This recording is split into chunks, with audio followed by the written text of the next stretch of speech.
हज़रत अब्दुल्ला बिन उबैद बिन उमैर कहते हैं कि मैं हज़रत इब्ने ज़ुबैर रज़ियल्लाहु अन्हु के ज़माने में अपने वालिद के साथ हज़रत अब्दुल्ला बिन उमर के पहलू में बैठा था कि अब्बाद बिन अब्दुल्ला बिन ज़ुबैर ने कहा कि हमने सुना है कि इशा की नमाज से पहले शाम का खाना शुरू कर दिया जाता था, यानी सहाबा के यहाँ इशा से पहले शाम का खाना शुरू कर दिया जाता था।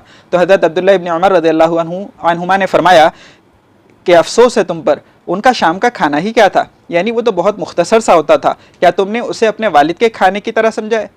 अबू दाऊद हदीस नंबर 3759। यानी उनका खाना जो होता था हल्का होता था, हमारी तरह नहीं होता था कि पहले स्टार्टर्स आ रहे हैं, फिर मेन कोर्स आ रहा है, फिर डेजर्ट भी आ रहा है, और फिर उसके बाद के गधों की तरह पढ़ के सो गए और न तहज्जुद की खबर रही और न फजर में उठा जा सका। देखो, जब पेट में पड़ी होती है ना तो आदमी आसानी से उठ नहीं पाता। अगर वाकई आप तहज्जुद के मज़े लेना चाहते हैं, फजर में सही वक्त पर उठना चाहते हैं, तो उसके लिए ज़रूरी है कि उसका वक्त होने से पहले पहले आपका पेट खाली हो जाए, ताकि जब वो पेट खाली हो जाएगा तो वो आपको खुद उठा देगा कि भाई उठ जा। और जिसके पेट में पड़ा रहता है तो वो आमतौर से उस वक्त में नहीं उठ सकता। और ये मामला सहाबा के यहाँ सफ़र में भी था और हज़र में भी था। ये हज़र का वाक़या मैंने बताया, सफ़र में भी यही मामला था। हज़रत उमर बिन अली बिन अबी तालिब से रिवायत है कि हज़रत अली रज़ियल्लाहु अन्हु जब सफ़र करते तो सूरज ढलने के बाद भी चलते रहते, यहाँ तक कि अंधेरा छा जाने के करीब हो जाता।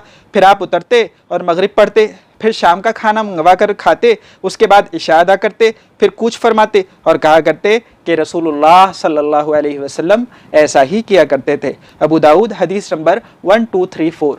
तो इस पर अमल कीजिए। कहीं आप जा रहे हैं और सफ़र में हैं तो असर की नमाज़ आपने पढ़ ली और उसके बाद सफ़र जारी है, मगरिब का वक्त जब ख़त्म होने के करीब आया उससे पहले आप रुके और आपने मगरिब की नमाज़ पढ़ी, फिर उसके बाद खाना वगैरह से फारिग हो गए, उसके बाद इशा की नमाज़ पढ़ी, फिर आगे चल दीजिए, आप अपना सफ़र कंटिन्यू कीजिए। तो सफ़र में भी ये मामला होना चाहिए। हज़रत अली रज़ियल्लाहु अन्हु फरमा रहे हैं कि सफ़र में इस तरह उन्होंने किया और फरमाया कि हुजूर सल्लल्लाहु अलैहि वसल्लम भी ऐसा ही किया करते थे। तो इससे मालूम हुआ कि सफ़र में भी और हज़र में भी इस बात की कोशिश की जाए कि शाम का खाना जो है इशा से पहले और मगरिब के बाद खा लिया जाए।